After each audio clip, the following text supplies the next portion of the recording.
What's up, Bulldogs? All right, we're going to be talking about today. I'm going to lay out basically the number one piece of advice I would give you that would change your life if you would listen to it. But so many people that I give this advice, a lot of my coaching clients, a lot of guys that I talk to and mentor, they don't like it. It's not advice that they like. It's very, very true. It's very important advice.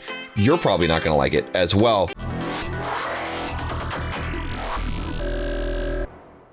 If you guys are just joining me for the first time, I'm John from BulldogMindset.com. On this channel, I teach you how to be a man. I teach you how to build financial independence, how to get the physique you want, how to get the girls you want, and how to go from the victim mindset to the Bulldog mindset. Click that subscribe button to join us on this quest. Click the bell because YouTube hides the videos. And if you wouldn't mind smashing that like button, that will help with the YouTube algorithm. It really does. I've tested it out. And there's always, as always, the Bulldog quiz up here in the cards. If you haven't taken that quiz, go take that quiz now. Check out your score. See if you're a Bulldog or not. All right, so I got this email from someone here, and he says, I know you're very busy and get a lot of emails, so this will only take 60 seconds. My name is Michael. I've been an inspiring entrepreneur in the tech and self-development space. I've bought quite a few of your courses, and I really look up to you, especially in the fields of finance and entrepreneurship.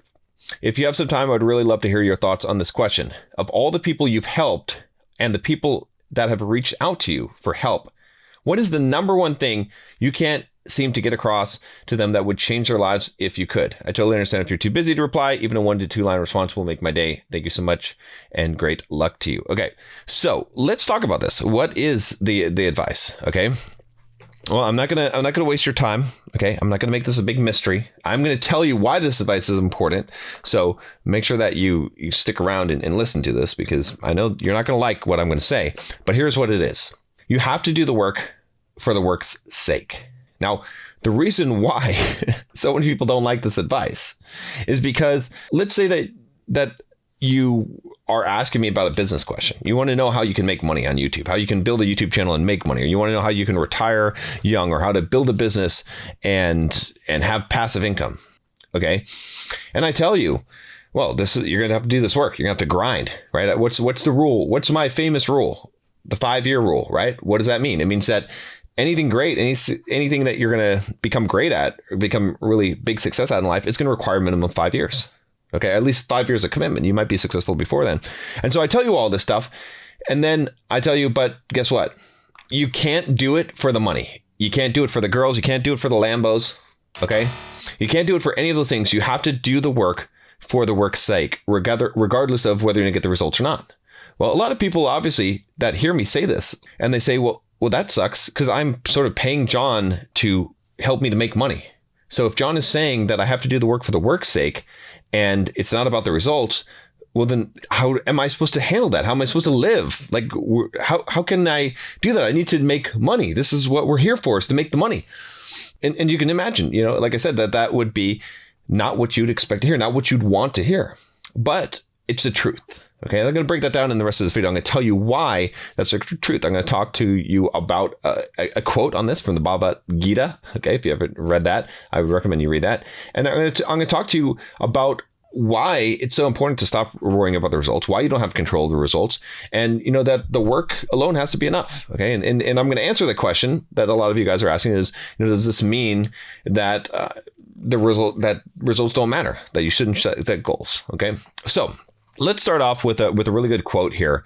All right. It's from the Bhagavad Gita. I'm going to give you the long form version of this quote. Maybe you've seen the short form version of it, but it says, you have the right to work, but for the work's sake only. You have no right to the fruits of work. Desire for the fruits of work must never be your motive in working. Never give way to laziness either. Perform every action in your heart fixed on the Supreme Lord. Renounce attachment to the fruits. Be even tempered in success and failure, for it is this evenness of temper which is meant by yoga. Work done with anxiety about results is far inferior to work done without such anxiety. In the calm of self-surrender, seek refuge in the knowledge of Brahma. They who work selfishly for results are miserable. Okay? This is an immense piece of wisdom here. I wish I would have read this when I was in my 20s. I wish I would have read this much younger than I am now and applied this to my life and understood this. Okay, there is so much wisdom in this. I cannot tell you enough. How much? And this is exactly what I'm saying. This is the piece of advice that I would give to people that, that they don't want. Okay. But it would change your life. It will change your life if you accept and understand this. So let's break this down a little bit and let's talk about what does this mean? So first of all, what's being said here is that you need to stop worrying about the results. Okay. Now, there's a reason why I say to stop worrying about the results. It's because you don't have control over the results. Okay. You don't have control over any results in your life, right? All the time, guys are like, oh, my goal is to make $1 million. And I'm like, well, that's a great goal, except that it's a bad goal because you don't have control over that. You can aspire to make $1 million. That's great. Aspire to make $1 million. Fine.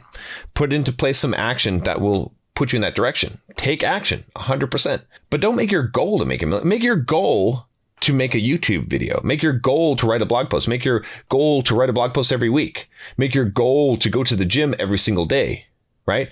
Make your goal things that you have direct control over. If you want, actually, I've got a whole course on how to be successful in 20 days. It's free, totally free on YouTube. We'll put the link up in the cards here, maybe in the description below as well. Okay. But in that, I talk about setting goals. I'm not going to go into the details. There's a video on there that tells you exactly how to set goals. But the important thing to understand here, okay, is that you don't have control over the results. But what you do have control over is your actions. And so, again, I talk about this a lot in poker, right? Because poker taught me some of these lessons in life, strangely enough. When you play poker at a high level and you become good at poker, what you realize is that there's a luck factor involved in poker, a large luck factor. It's not all luck. And so what you have to do is you have to learn how to make the mathematically correct choices and to be happy with your choices, regardless of whether or not you get a good outcome or not, right? So let's say that you make a choice that has a 25% probability of you winning the hand and a 75% probability of you losing. Does that mean it's a bad choice? No, it depends on what the risk to reward ratio is. Okay. If, let's say that every time that you lose, it will cost you $100. Okay. But every time that you win, you will gain $500. Okay. So that means that let's say that you mathematically did this 4 times. Okay. So 4 times, 75% of the time you would lose. So 3 of the times you would lose. So you'd lose $300. And 1 of the times you would win and you'd win $500. So you would net $100. It's a positive 100 EV, expected value. Okay. Now, don't worry so much about the math, but understand the concept here, which is this, is that you don't have control over those results. In poker, in life, in anything. There's actually a really good book by Annie Duke called Thinking in Bets. I mention it all the time, but go listen to that book as well, or read that book. So you don't have control over those results, but what you do have control over your actions. So what you need to focus on, okay, and this is so critical in business. This is a lot of times when I give this advice to people, to my coaching clients, they're like, well, John, that's you're just giving me a cop-out answer because you're not able to guarantee my financial success. And I'm right. And I'm like, you're right. I'm not able to guarantee your financial success. No one can guarantee. I can't guarantee my own financial success.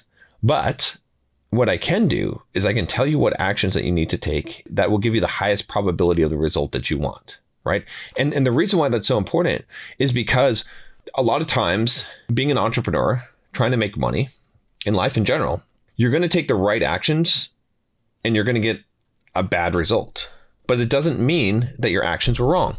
That's why you have to divorce the results from the actions. You have to focus on taking the most perfect and right actions as possible.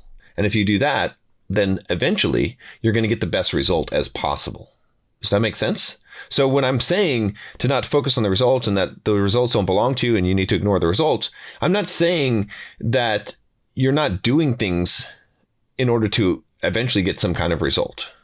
That's not true. Okay. There's maybe a higher level of spirituality to this that's being talked about in the Bhagavad Gita that really equates to that. But at a more pragmatic level, what it means is this. It just means simply that you need to focus on taking the right actions. It means that if you start looking at the results and you start equating the actions to the result, then what's going to happen is you're going to be confused because there's a luck factor in life. There's a luck factor in entrepreneurship, just like there's a luck factor in poker. And sometimes you're going to get good results, and sometimes you're going to get bad results. And sometimes you're going to do the right thing and get a bad result, and sometimes you're going to do the wrong thing and get a good result. Okay. And so if you're focused on the result, it's going to misguide you. It's like having a broken compass. It's going to lead you in random, weird directions. So instead of looking at the results, you need to look at the action. And what is the perfect action to take? What makes mathematical sense? What do you need to do and focus on doing that, right? Because a lot of times we won't even know what the correlation to results are. Now, does this mean that if you're just getting abysmal results over a large period of time that you shouldn't use that data in order to inform your actions? No, it doesn't mean that either. Again, like I said, you could read that book, Thinking in Bets, and Annie Duke breaks down very well how you got to figure out of any activity, what percentage is luck and what percentage is skill. And then you need to attribute your win or your loss to which factor it was so that you can make the correct actions. But it's really important to understand this. And now we can talk about the higher level of this, okay? Maybe what was said in the Bhagavad Gita. And I'll read you this quote one more time just because it's such a good quote. You have the right to work, but for work's sake only, you have no right to the fruits of work. Okay, so pretty clear there. You have the right to work, but for work's sake only. So forget about having the rights to the fruit, okay? Forget about having the rights to the results. Desire for the fruits of work must never be your motive in working. Never give way to laziness either. So he's saying here that you can't be driven by the results. And there's a reason why you can't have the fruits of your work be the thing that drives you. And it's because of, one, that you can't control it. And two, because it's the wrong motive, right? I talk about all this the time on the channel. What do I say? I say, it's not what you get, it's who you become. When we set goals in life, when we're trying to accomplish things in life, ultimately, everything is about our personal growth and personal development. That is ultimately what we're here for. That's the thing that's ultimately going to make you happy and fulfilled in life, right? Because you can have all kinds of money and pleasures and all these things. And believe me, I say this from the perspective of someone who's had a lot of those things, right? There's been, I'm not going to go into details, but I have enough money to be able to do whatever I want.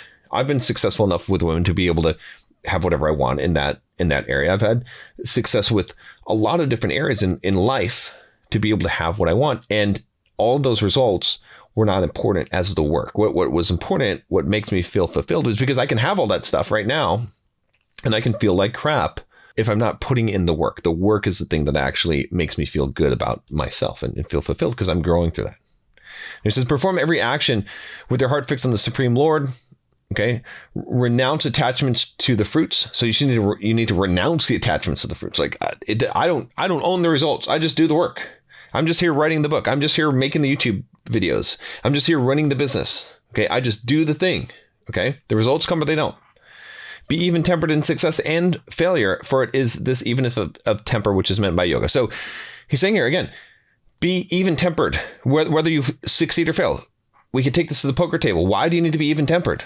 Because, hey, when you're sitting at the poker table, have you ever heard of tilt? Tilt is when you get a bad beat or something, or you should have won the hand, or something goes wrong, and you get upset, and then you start playing like crap, all right?